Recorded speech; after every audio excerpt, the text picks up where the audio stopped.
독립을 하겠다고 언제 얘기했어요? 계속 말하는데 아빠가 못 나가게. 섭섭하죠. 간다니까. 어머니는 뭐가 가장 나의 마음에 화약을 쌓게 된 것 같아요? 아들 결국 그 새끼군요. 그놈의 새끼가 엄마 속을 썩였다. 말을 돌려서 할 필요가 없다. 이런 열이 떨어지는데 가장 좋은 것은 저는 직접적으로 기술을 말씀드리겠습니다.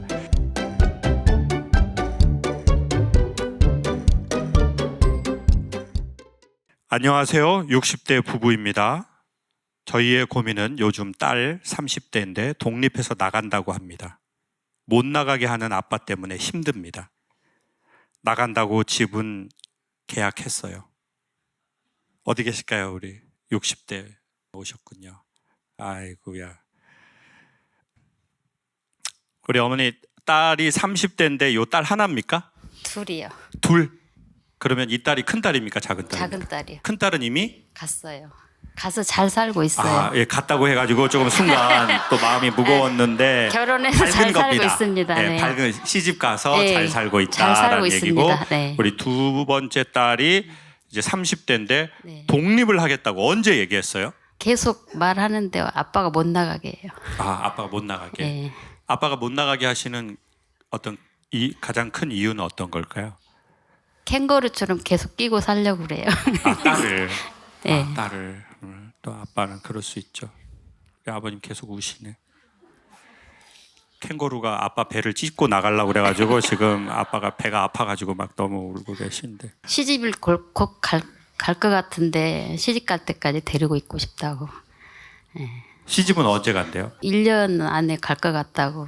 그러면 1년은 좀 아빠 생각에는 좀 뭐 그 5년도 아니고 1년 있다가 어차피 결혼할 건데 아빠랑 좀 있다가 가면 좋은데. 살아보고 싶대요, 혼자. 아 혼자. 네, 네. 독립해서 한번 살아보고 싶대요. 근데 아버지는 우시는데 어머니는 눈물이 없으신가 보네요.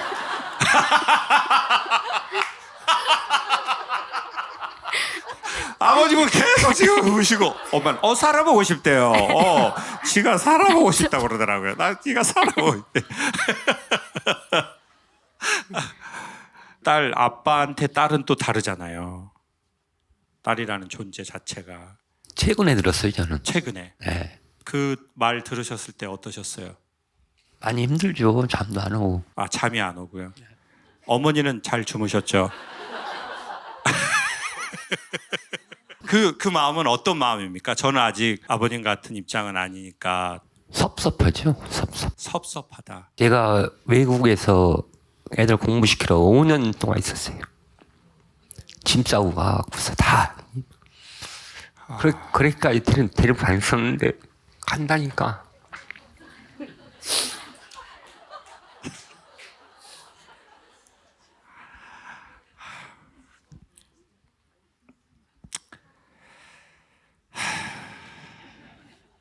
우리 아버님은 딸들을 좀 어떻게 키우셨습니까? 좀 다정다감한 분이셨어요? 조금 엄한 분이셨어요? 어떤 분이셨어요?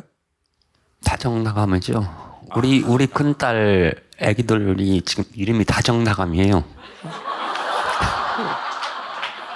아버님 눈물이 제가 나다가 갑자기 이게 좀 상황 전개가 너무 빨라가지고 이게 제가 울다가 웃으면 어떻게 되는데 이거 지금.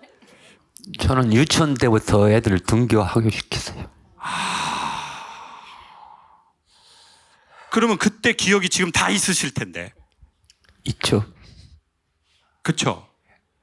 30년이 지나도 오히려 시간이 지나도 더 선명해지실 텐데.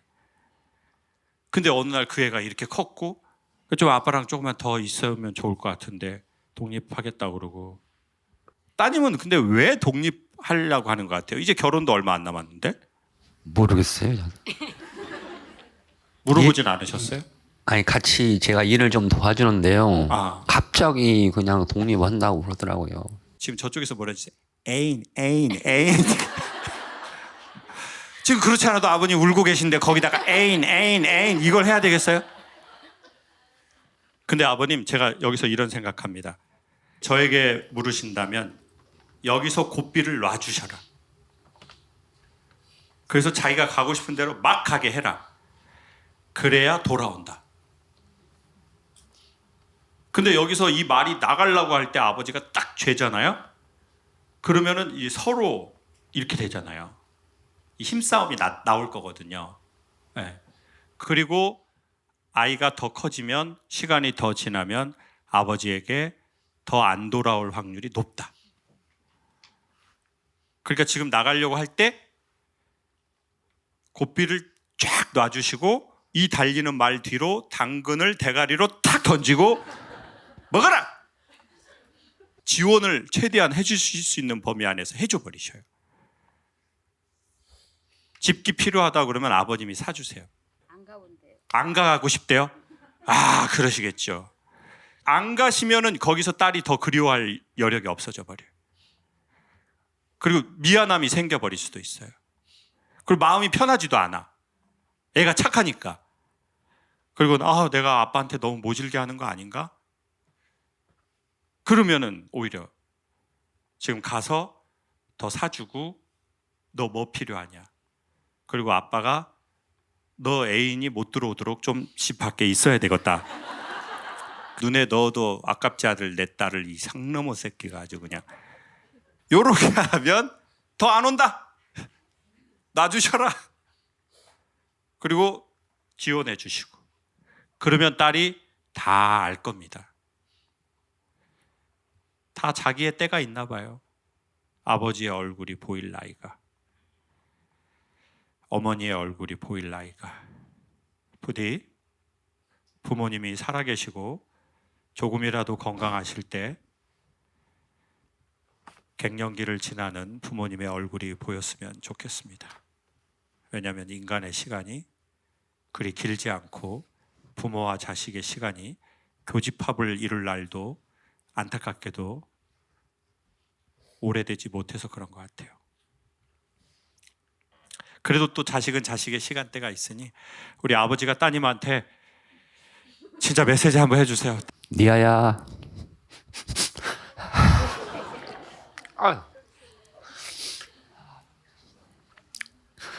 잘 살아라.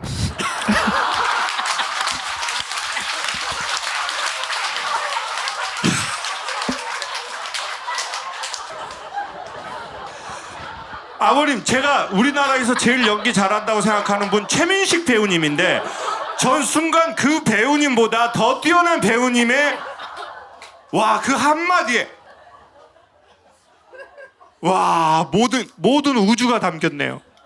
잘 살아라. 아버님에게 박수 한번 주십시오. 갱년기에 힘이 세지고 갑자기 목소리가 커져서 고민입니다. 힘이 세지는 건 조절할 수 있는데 갑자기 목소리가 커질 때는 내가 왜 이러나 하면서 후회할 때가 있습니다. 라고 소설 같은 글을 써주셨습니다. 우리 본인 소개 한번 해주실래요? 네, 저는 용인에 살고 있고요. 네. 네, 나이는 59세. 9세요. 9세예요. 59세. 오늘 누구랑 오셨어요? 오늘 사실 남편도 되게 오고 싶어 했는데요. 네. 네, 오늘 일이 있어서 네. 못 오고 저 예쁜 셋째 딸, 셋째 딸. 가 같이 오게 됐어요. 네. 남편분은 같이 못 오셔서 아주 기뻐하실 것 같습니다. 왜냐하면 그분도 그분의 삶이 있기 때문에 그렇게 여기까지 하겠습니다. 언제부터 갱년기가 오셨다고 느끼셨습니까? 50대 한 중반서부터 좀 느꼈던 것 그러면은 같아요. 여성이 갱년기가 딱 왔다고 할 때 어떤 변화가 있나요? 제일 먼저 나타나는 거는 네. 좀 얼굴이 홍조가 많이 얼굴에? 생겨요. 그거는 열이 좀 올라와서 그러나 보네요. 그렇죠. 그리고요. 열이 올라오다 보니 네. 목소리가 커지게 돼요. 그럼 열받는 그런 건데. 그렇죠. 열이 받는 거. 그 주변에서 누가 제일 열받게 합니까? 솔직히. 남편이요. 남편. 네.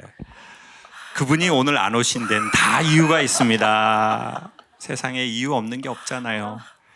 남편분께서 열받게 하셔서 얼굴에 홍조가 생기고 남편분 계시고 우리 가족이 자녀들이 어떻게 되세요?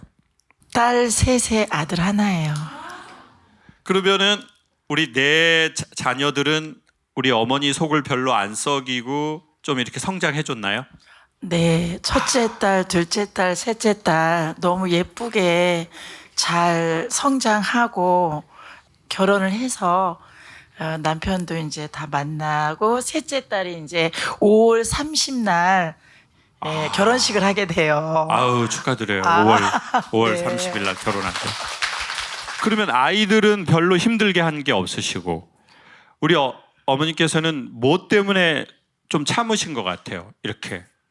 다른 엄마들보다, 그러니까 예를 들어서 한 명, 두 명 키우는 엄마들보다는 이게 낮아질 수밖에 없더라고요. 그러니까 아무래도 애정을 주는 거에 대해서도 그렇고, 그래서 이제 그런 거에 대한 좀 약간 스트레스가 미안함, 있었어요? 스트레스, 그리고 이제 환경을 좀 더 좋은 환경을 조성해주고 싶었는데, 환경에 대한 그런 것이 굉장히 컸었어요. 저 같은 경우에는 4명이다 보니까. 그러니까 좀 좁은 집에서 사는 거에 대한 스트레스. 그러면은 지금 이게 갑자기라는 건 세상에 없거든요. 세상에 갑자기는 없어요. 그러면 뭐냐면 안 보였던 거야. 몰랐던 거야. 인식을 저희가 못했던 거죠. 그래가지고 이제 집에서 보면 엄마가 화내면 애들이랑 남편이 왜 갑자기 화를 내? 그러면 갑자기! 내가 갑자기야! 왜 이런 말이 나올까요? 그 여자분은 어제 화가 나서 오늘 화를 낸 게 아닌 거죠. 화약이 계속 쌓인 거예요. 근데 작은 불꽃이 날라온 거예요. 그러니까 불이 확 붙으니까 주변에서는 왜 갑자기 화를 내냐는 거예요. 그러니까 그 갑자기라는 말에 다시 화가 또 나는 거예요. 그러면 무슨 화약이 쌓였는가? 그것을 알아내는 게 좋은 것 같아요. 안 그러면 또 본인 탓을 한다고요. 아우 나는 왜 이렇게 갑자기 화를 내지? 그러다가 애들한테 엄마가 미안해. 엄마가 우리 딸 미안해. 우리 딸 결혼 준비하는데 신경도 많이 쓰는데 엄마가 미안해. 엄마 정말 잘할게. 엄마가 더 넓은 집으로 이사를 가도록 할게. 우리 딸 미안해. 그러다가 너희들 그때 엄마한테 그렇게 하는 거 아니야?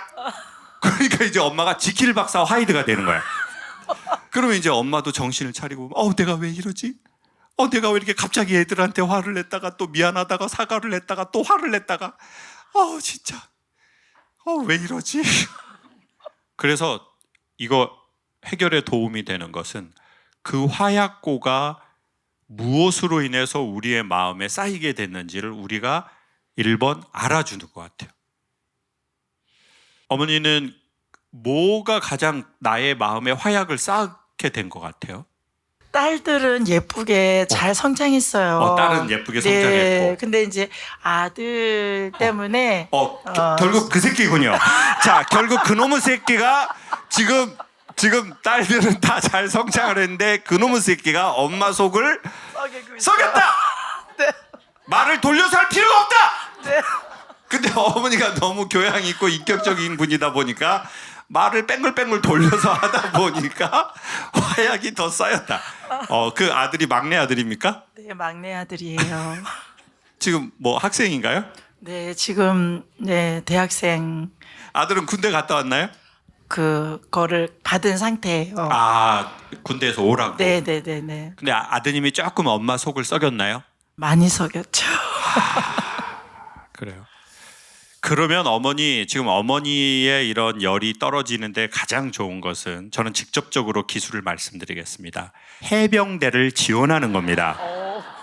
해병대 가서 뒤지게 고생을 해봐야 그때 뭐가 보이냐? 엄마가 보여. 이건 진짜 진리에 가깝습니다. 딸들이 이제 결혼해가지고 아이를 둘, 셋, 넷 낳잖아요. 그럼 뭐가 보여요? 애가 보여? 아니, 엄마가 보여. 그리고 엄마가 키운 자기가 보여. 그래서 저는 5월에 결혼하는 따님에게 아이 4명 추천드립니다. 명쾌합니다. 제가 말하고도 놀랐습니다, 지금. 말이 이렇게 진행이 될 줄은 몰랐는데 지금 4명. 애 넷 나면 첫 번째 누가 보인다고요? 엄마가 보여. 엄마가 보여야 누가 보여요? 내가 보여.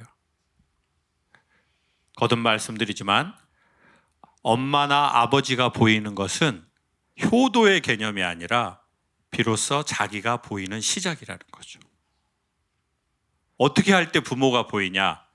나도 부모가 나를 낳은 나이가 대열쯤, 내 인생의 자존심이라는 꽃이 떨어질 때쯤, 그리고 내 몸이 내 마음처럼 안 될 때쯤, 그때는 이제 우리가 부모가 보이겠죠. 아드님 영장 어디에서 나왔어요? 육군? 네네네. 그러면은 육군에 특전사라는 데가 있거든요. 그 안에 707이라는 단어가 있어요. 그런데 많이 추천할게요. 아드님 잘 되실 거고, 아드님 때문에 마음 쓰신 것, 그리고 내가 애들한테 더 잘해주고 싶고 더 좋은 환경 제공하고 싶은데 내가 가진 파이는 한정이 돼 있고 또 우리 집 애들은 4명이나 되고, 그래서 내가 더 좋게 못 해줘서 미안하고 속상해서 그 화약이 쌓인 것 같아요. 근데 제주도에 태풍이 많잖아요. 제주도 진짜 태풍이 많거든요. 밭에 그 식물들이 자라기가 힘들어요. 바람이 많이 불어서. 그러면 바람 몸살이라는 걸 앓는데요.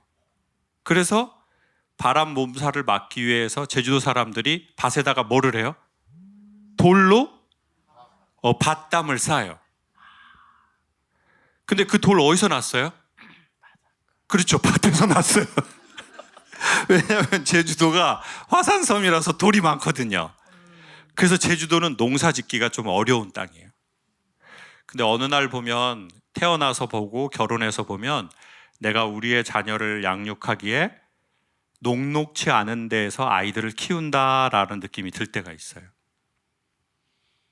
바람도 많이 불어. 그래서 어린 자녀의 식물이 자라기가 쉽지가 않아요. 그래서 밭담을 쌓았는데 이게 건축자재가 아니까 중간중간에 구멍이 막 나요. 근데 감사한 거는 그 구멍 때문에 바람의 길이 통해서 담벼락이 덜 무너져요. 그래서 전 이렇게 말씀드리고 싶어요. 때로는 엄마가 원하지 않게 아이들에게 결핍을 줄 수 있거든요. 우리 아이들이 막 뭐 해보겠다고 하는데 내가 다 못 해줄 수도 있어요. 너무 마음이 아프거든요. 근데 그것 때문에 아이들이 다른 애들보다 더 면역력 있게 잘 자랐을 수도 있을 것 같아요. 제가 우리 셋째 따님 얼굴 보니까 그런 것 같아요. 제가 관상을 보거든요. 부모가 원하는 거 다 해주면 그 애의 톤이 달라요. 근데 부모가 못 해줘. 너무 마음이 아파. 근데 엄마 마음 내가 알아. 그러면 애들이 더 면역력 있게 크는 애들도 많아요. 그러니까 어머니는 이미 모든 걸 다 주셨으니 결혼식 날 미안해하다고 얘기하지 마시고, 이미 너무 좋은 아이들로 다 성장시켰으니까. 이제 그러고 나서 어떻게 보면 우리가 막 모든 엑기스를 짜서, 진짜 삶이 딱 그런 것 같아요. 엑기스를 짜서 주고 남아있는 나 같은 거야, 엄마가. 그 엑기스를 누구한테 줬어요? 자식한테 줘버렸어. 그래서 아이들은 엄마의 젊을 먹고 산다고 그랬어요. 엄마 젊은 에너지, 그 엑기스가 애한테 다 줬어. 근데 애가 또 4명이야. 근데 한 놈 이 새끼는 또 엄마 엑기스를 또 더블로 갖고 갔네. 한국의 엄마들이, 아버지들이 자기 엑기스를 짜서 자식한테 주고 회사에 주셨네요. 우리 어머니 영상 메시지 한번 하신다면, 결혼할 딸한테 하고 싶으세요? 특전사를 앞두고 있는 아들한테 하고 싶으세요? 아니면 엑기스를 다 자식한테, 남편한테 준 자기 자신한테 하고 싶으세요? 결혼 앞둔 셋째 딸 한테 하고 또 싶어요. 끝까지 또 셋째 딸을 다 걱정. 한번 해보세요. 셋째 딸한테. 사랑하는 셋째 딸아, 엄마도 셋째 딸로 자랐단다. 항상 첫째, 둘째만 많이 신경 쓰고 셋째 딸한테 신경을 많이 못 써줬어. 그런데도 한번 불평 한마디 없이 묵묵하게 자기의 길을 가고, 그리고 좋은 직장을 이렇게 나가게 돼서 엄마는 너무 기뻐. 그리고 이번에 또 사위도 우리 정민이가 예쁜 사위를 만나게 돼서 엄마는 정말 더 이상 바랄 것이 없단다. 행복한 가정 이루고, 정민아, 엄마 정말 많이 사랑해. 결혼 너무 축하하고 끝까지 가정을 잘 운영해서 재무부 장관, 기술부 장관 돼서 끝까지 백년해로 했으면 좋겠어. 우리 딸 우리 사랑해. 너무 감사해요. 끝까지 재무부 장관으로 간 게 아주 어머니 너무 감사해요. 우리 따님이 엄마한테 한마디 해주세요. 왜냐하면 백년기라는 게 뭐겠어요? 아까도 말씀드린 것처럼 내 몸의 모든 엑기스를 누군가를 위해서 주고 나는 퍼석퍼석해진 거. 그게 전 갱년기라고 말하고 싶어요. 엄마도 전에는 촉촉했겠죠. 엄마도 전에는 물기가 많으니까, 수분이 많으니까 화도 덜 나겠죠. 사람이 누르면 말랑말랑했겠죠. 근데 내가 누군가를 위해서 다 줬어. 또 부족하다고 생각하면서 또 줬어. 또 모자라서 또 미안해서 또 줬어. 그걸 가장 잘 아는 거는 우리 자녀들이니까 엄마한테 결혼 앞두고 메시지 한번 해주세요. 엄마 하고 얘기해 주세요. 엄마 그래서 항상 왜 부족한 것만 내가 맨날 투정하듯이 말했는데 사실은 엄마가 날 위해서 많은 걸 해줬다는 거 알고 있고, 근데 그런 거는 표현 못해서 항상 미안했어. 엄마가 많이 나한테 해준 거를 더 많이 표현하고, 엄마의 행동이 아닌 엄마가 왜 그랬을까 엄마 입장에서 생각하는 딸이 돼보도록 노력할게. 행복하게 결혼 생활 되시라고 우리 기운 모아서 박수 한번 주세요. 사람들이 자기 안에 있는 이야기를 누군가에게 말할 수 있고, 이것을 웃으면서 서로 이야기하고 생각할 수 있다는 건 괜찮은 시간을 함께 서로 이야기하면서 보내는 것 같습니다. 한 번에 구원자가 나타나서 우리의 문제를 완벽하게 해결할 수는 없지만 솔직하게 어느 정도는 이야기하고 함께 생각해보는 시간을 갖는 것은 상당히 괜찮은 것 같습니다.